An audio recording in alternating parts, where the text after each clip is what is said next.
હવેની મજા છે સાહેબ, કદાચ પૈસા દેતા પણ ન મળે, એ ક્યારેક ક્યારેક મળે, મજા લઈ લેજો. શું? કારણ કે હાજી ઉસ્તાદ સાહેબ મોંઘો મહેમાન છે, ક્યારેક ક્યારેક મળે છે. એને કહીએ કે હાજી આજથી રાજી. અને તમારી પેટર્ન જે હાજી પેટર્ન છે એમાં એક તમને નવી વસ્તુ આપું સાહેબ, તાલમાં ધ્યાન આપજો. ખણ ખણ ખણ ખણ ઉસ્તાદ ખણ.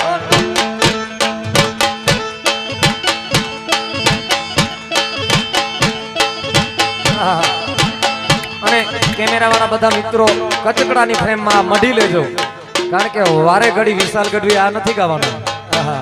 એલી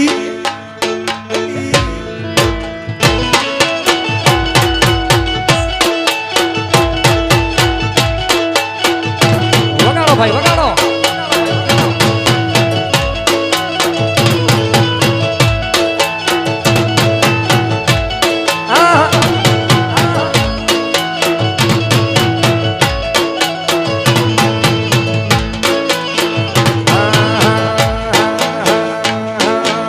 इज्जत दींदे इज्जत मिलदे,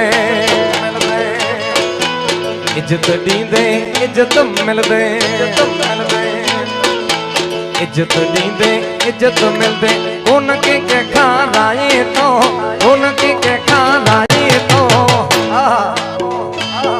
ये संगत में तू सीधो हल, जमानो गालियों गाई तो,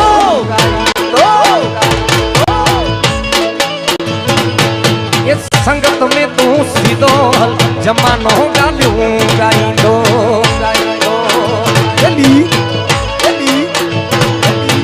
इज्जत मिलदे इज्जत दींदे, इज्जत दी